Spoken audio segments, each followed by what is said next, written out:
Well, hey everybody, this is Mr. Kenny. I'm going to on the physical science test review. If I get time, I'll do the evens, but at least this will get you and make sure a nice mix of everything. So the first one here, draw and label the atom. Okay, so we've got the middle part of the atom, which is the nucleus. And then we've got the shell, which surrounds, which can be made up of different orbitals or energy levels. And we know that these fill in electrons, 2 electrons, 8 electrons, 8. They kind of follow that pattern for filling. We can have protons in the nucleus with a positive charge and neutrons in the nucleus with a neutral charge. And let's see, we've got everything in here. Oh, so this is the shell, or orbitals, or whatever, shells. Here's the nucleus. And let's see here. So I think we got the shell, nucleus, includes the charges. Electrons have a negative charge. And there's just as many protons as there are electrons. So I guess since we've got, looks like we got 18, we'd have to have 18 protons there. And then neutrons, you got to subtract the mass from that. We'll go over those. And there we go. So we got all those parts. Number 3, how many electrons are in one atom of gold? Well, we've got the periodic table symbol right over there. And the atomic number tells you number of protons, the plus charge, and it'll also tell you number of electrons with the negative charge over there. Let me zoom out a little here. There we go. So, pardon me. How many electrons on one atom of gold? There'd be 79 electrons. And that actually for number 2, there'd be the same amount up there, 79, because the atomic number tells you protons and electrons. How many neutrons in one atom of gold? So for that one, that's where you've got to round that number off. And that's going to round to 196 protons plus neutrons. That's in the nucleus. That's how many particles are in the nucleus. And then we're going to subtract from that the number of protons, which in this case will be the atomic number, number 79. 79 is the number of protons. So at that point, you can do the math. 196 minus 79. That'll give you your answer. I'm not going to go into that here.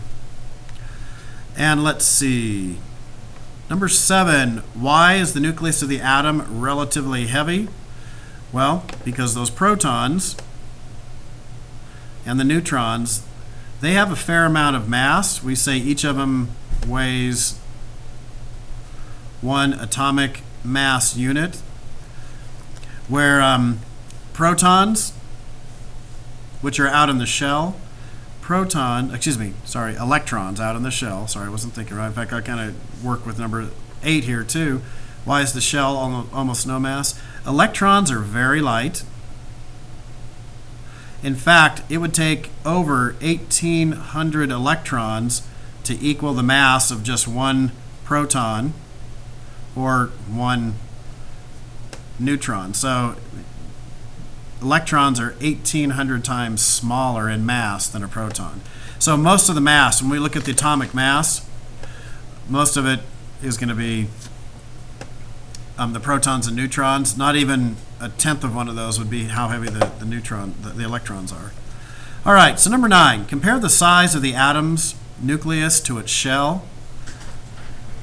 Well, the nucleus is really tiny, and there's been analogies like, for example, if you were to, say, take a major football stadium or something like that, and if a nucleus was the size of a golf ball, the stadium and the parking lot would be the size of the shell. So most of the atom is the shell, and it surrounds out. The shell is thousands of times, hundreds to thousands of times larger than the atom. Those electrons are spinning around real fast. Oh, got an announcement there. All right. So, number 11, for working out these. Now, the equation triangle will not be on the test. I'd recommend you draw this right now on your summary page if that'll help. But with the equation triangle, it's nice. You cover up D, and it's mass divided by volume. You'll also have that listed at the top of the test. So density is mass divided by volume. And then mass, if you need to rearrange that equation, you cover up the M on the equation, and it's going to be D times V, density times volume. If you're looking for volume, if we're given density and mass, you need to do mass divided by the density. And if we're not talking with mass, density, and volume, if I wanted you to tell me what's the volume of this aluminum foil box, you'd have to do the length times the width times the height. Length times width times height. Number 14, okay, a box has this dimensions. So what you're going to have to do is you're going to have to do 4.3 times 35.5 times 10.1. Normally I wouldn't do that math for you, but we have to round to one decimal place. So now I'm going to multiply those three numbers into there. So 4.3 times 35.5 times 10.1, there we go, equals, I'm going to double do that. Let me make sure, I might have messed up. 4.3 times 35.5 times 10.1. I always recommend when you do your calculations, good, I did it twice, I got the same number. So the volume is going to be 1541.765. I've asked you to round it to one decimal place. So that means we've got to round it to this one. And since this number here, the second one, is bigger than is 5 or bigger, that makes our answer 1541.8 for the answer there. So you want to make sure you got that. Okay, number 15. Let's see. If you have a 3-gram sample of aluminum with this density, what's the volume?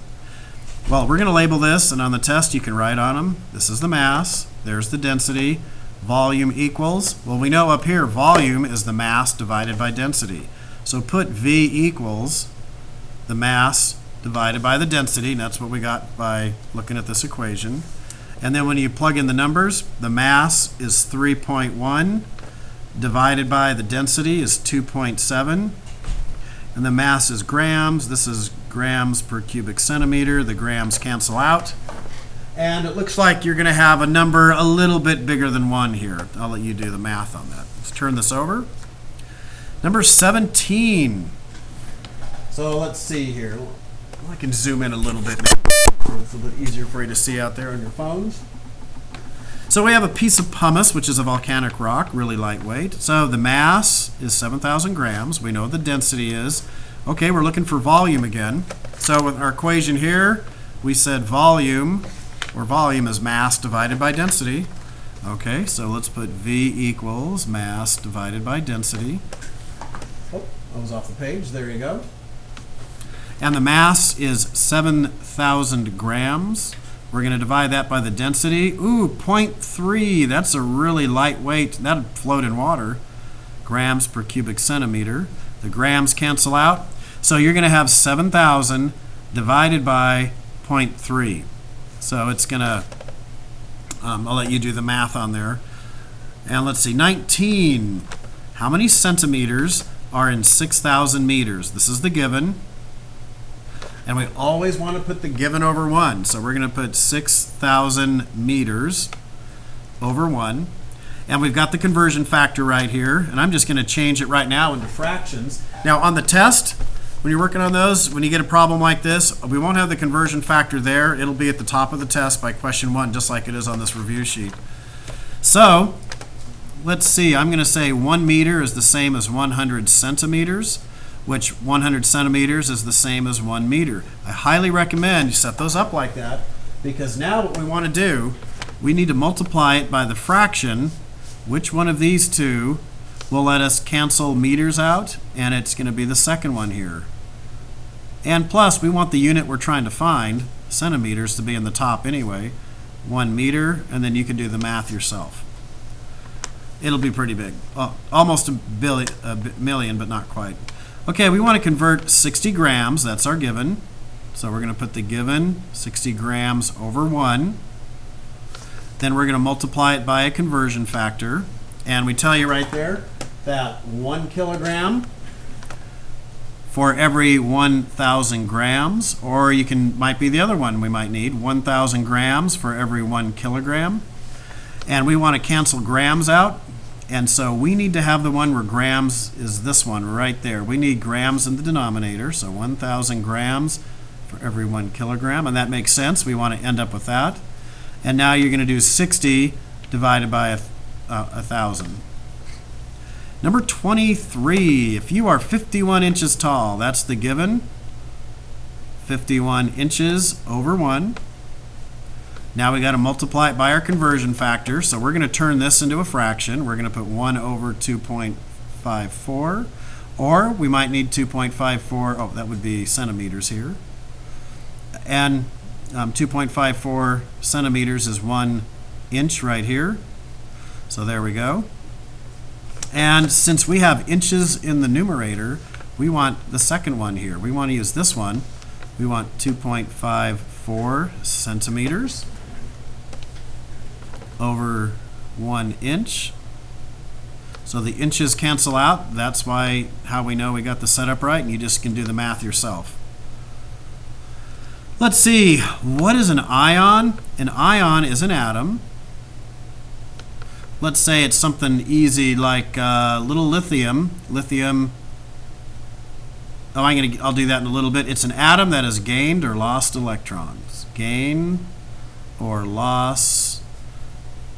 Maybe that should be lost. Sorry, gained or lost electrons. That should be, there we go. And they do this to either fill out their outer shells, like the nonmetals, or the metals will lose them. But an ion is a charged particle, a charged atom that has a charge. And they do that by gaining or losing electrons. So we want to draw the Bohr model of lithium. So when you look on the periodic table, you usually see a 3 Li and usually 6.9, something like that. So that'll tell us that lithium has 3 protons in its nucleus. 6.9 will round to 7. 7 minus 3 would be 4 neutrons in its nucleus. Lithium is in period 2 of the periodic table. So it'll have 2 electrons there. But now, this is lithium plus ion. And normally, lithium has 1 electron here, but since it's an ion, it's lost. Since it's a plus ion, it's thrown away this 1 electron. So now, this is what the Bohr model would look like. You'd have 3 protons, 4 neutrons, and just 2 electrons here, because plus 3 minus 2 is plus 1. And does it have extra electrons, or is it missing? It's missing 1 electron from the normal atom. Now, the reason it does that, it thinks that it's helium. Lithium ion thinks it's helium because this shell is now full, but it does have a plus charge. Lithium 5 isotope. This tells us it weighs 5. And how is it different from lithium 7? Well, they're all going to have, lithium always has, it's always going to have 3 protons.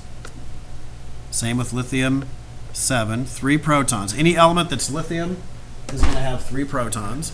And each of those protons with their plus charge is going to attract 3 electrons. So both of them have 3 electrons. Where they're different is their neutrons, because isotopes have different numbers of neutrons. So we're saying that this one weighs 5. We're going to subtract the 3 protons and come up with 2 neutrons. And for lithium 7, this is a heavy form of lithium, heavier form. It's got 7 particles in its nucleus. Still 3 of them are protons, so we're going to subtract 3, and we're going to end up with 4 neutrons in that one. I'm just going to do one of these. And let's see, number of shells is equal to what period number? So lithium is in period 2 of the periodic table, so it's got 2 shells. 2 shells. Now its valence electrons, that's going to be the same as its group number. So lithium is in group 1, so it's going to have 1 valence electron.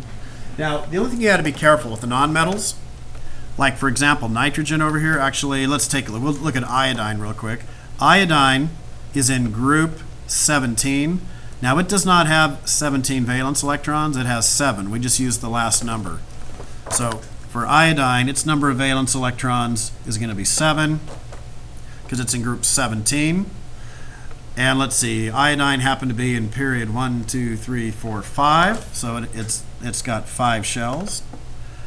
And let's see, lithium is in the first group. It's the alkali metals. And then iodine is one of the nonmetals. When you get into regular chemistry, they'll say it's in a special group called the halogens, but for now we're just calling it a nonmetal. Oop, that was nonmetal. Oh, I can't write today. I'm almost done, nonmetal. Now the Lewis structure. So what we do with the Lewis structures, that's where you write the symbol, and we only care about valence electrons. Oh, sorry, valence electrons is the group number. Lithium is in group 1, so it's got 1 valence electron. 1 dot. Over here, iodine, its symbol is I, and it's in group 17. Get that where we can see them all. And it's got 1, 2, 3, 4, and then we repeat the pattern, 5, 6, 7. So this lets us know iodine has 1 electron it's got to find a partner for. So there you go. Hopefully that'll help you out, get you some good help on these. See you later.